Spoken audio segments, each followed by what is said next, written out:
us. I know how much music we've lost. We are going through our changes in front of everybody. And by God, we've been through them. I need more on that. Let's bring it up a bit. Good, there you go. Stand by and try it again. What's happening is you have a lot of kids that are 16, 17, 18 years old who've never driven a motorcycle, that see these ads that say 0 to... The story tonight is about self-destruction. We all know people who, despite their skill, talent, and opportunity to succeed, just never live up to their potential. They are their own worst enemies. Crosby, Stills, and Nash are exactly that. They were a supergroup of the 60s in whose harmony was woven the hopes and dreams of a generation. But by their own admission, Crosby, Stills, and Nash never attained the dream nor the potential of their music. Their struggle is not an unfamiliar one, but in the world of rock and roll, their candor is unique.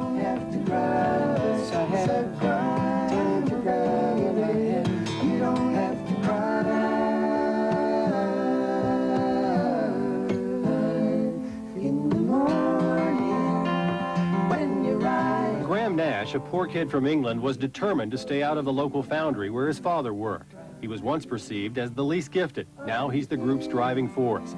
David Crosby, the son of a Hollywood cinematographer, had it all as a kid, but robbed houses for excitement. Crosby is considered the innovator. Stephen Stills' family was always on the move, and that left him independent and an outsider. All agree that he is the most talented musician. Their voices first melded in this song in 1968. When I first sang with David and Stephen, my life changed dramatically. I've been grinning about it ever since. I will never forget that. I know how good we can be. I know what a responsibility we have to whatever muse up there or around gave us that moment and gave us that ability to sound like that. I will settle for nothing less. I think every artist has a responsibility to reflect the times that he lives in and the problems that faces.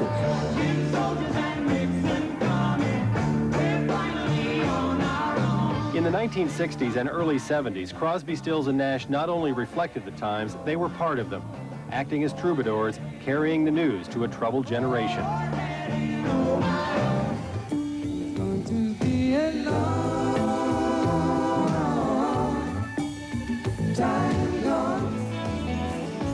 Their solution was peace, love, and teaching the children to understand.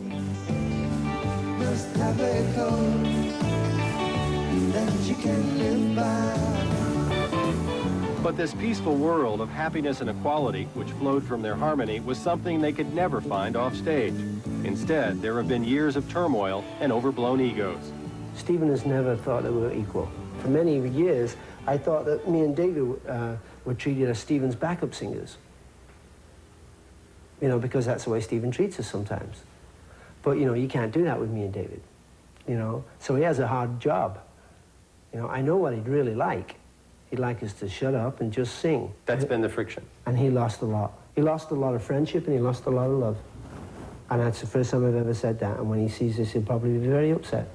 But it's true. He shut us out for many years in his egotistical quest to be better than anybody. You've been kind of at the center of the storm in the gyrations that the group has gone through. Could have fooled me. A lot of it is just accidental, you know. I don't know. It's by me. What'd Graham say? Graham Nash said, straight out, straightforward, that oftentimes Stephen Stills has treated you like backup people over the years, and that has created friction. I'm sure that Stephen has felt the same way. For all the fussing that everybody hears about, we sure do accommodate each other's ideas real quick. You know, it's, oh, I'll try that. Yeah, you got it. Yeah, Soldiers of Peace? Yeah. I found something that is in the other direction, but you might like it. It is 2 days before they go on tour, and Stephen Stills is 4 hours late for rehearsal, and maybe just a little drunk. As often happens here, accommodation gives way to anger. You want to f***ing work? Get your axe on. Unless you want to get it over with now, and I'll call my partner in and trash the f*** out of you. Now get your f***ing guitar on and stop f***ing around.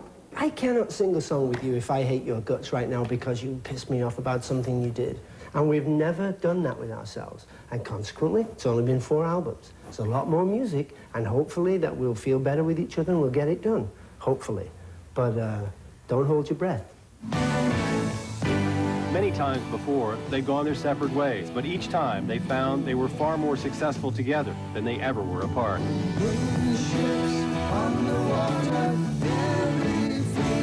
tend, in the business I'm in, to get all wrapped up in yourself and think you're the center of the universe, and you're not the center of nothing out here. David Crosby's problem wasn't as much ego as it was hard drugs. He once sailed his boat to escape the death of his lover, to escape his addiction to heroin and cocaine, to escape 5 years in prison.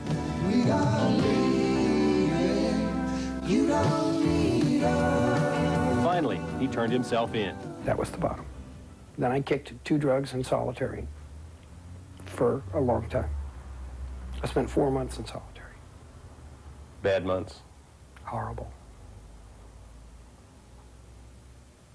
They lock you in a steel box and feed you through the door. That's how you kick drugs in prison, kids.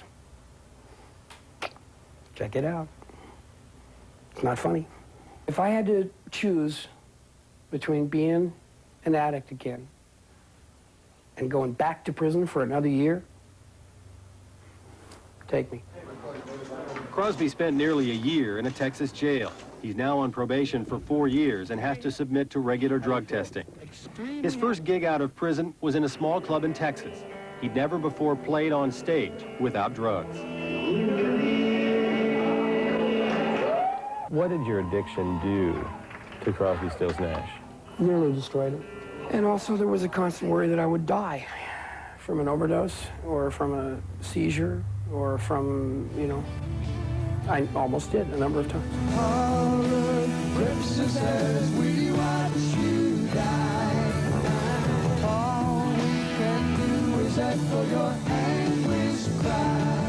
There were times when he was that bad, when I didn't think he'd make it through a show.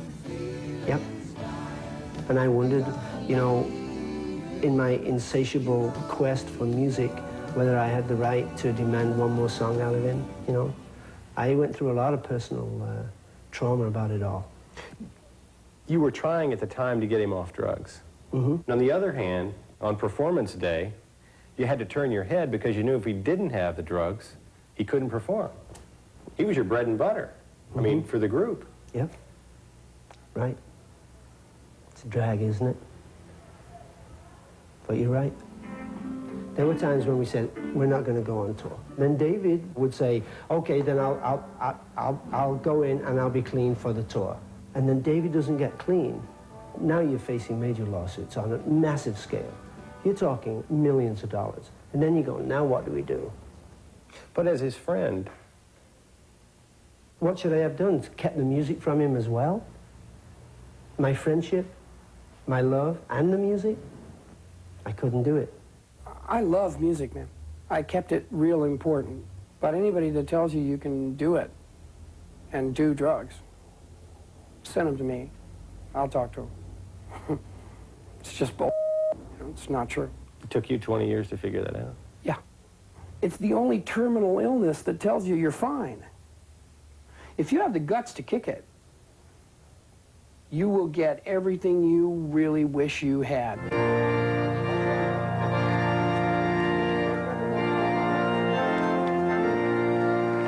For Crosby, that was his marriage to Jan Dance last May. His closest friend, Graham Nash, joined him, renewing his vows of 10 years to his wife, Susan. It had the look of a new era for the group, a peaceful day with no drugs and no alcohol, except maybe for Stephen Stills. With Crosby playing it straight, that's become an explosive issue. Don't let them take it away.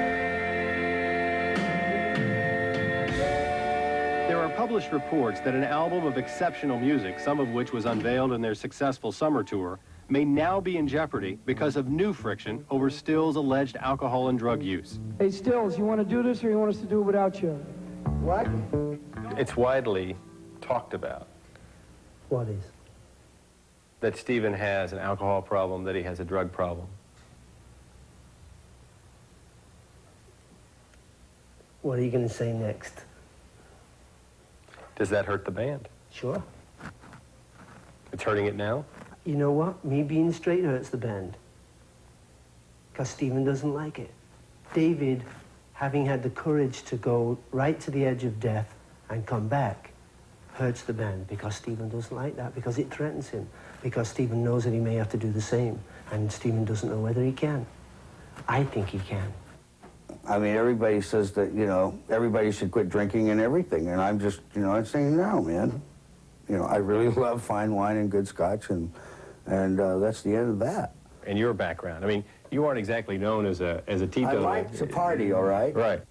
David says now that he really sees that drugs and alcohol really have a negative effect on everybody's creativity. You buy that? A lot of great writers drank, and some to excess. And, you know, and there have been times when my performance wasn't as good as it could be because I've been drinking too much of late, you know, but that is, you know, that's my own thing to deal with, and I'm not going to do it publicly. And it's not their business? Or yours. Thank you. But I'm saying Graham or David. My ass, I said it's the end of the subject. We are going through our changes in front of everybody. And by God, we've been through them, you know. But we have, it takes courage to do that. You know, we could have had a publicity guy direct everything. We didn't. We met life face on, and we suffered for it. But we're real. We're as real as you can get in the rock and roll world, you know. And sometimes it's painful to look at, and sometimes it's thrilling to listen to. And that's what you get. You buy your ticket, pal, you better expect it all. Find the cost of freedom buried in the ground. Mother Earth will swallow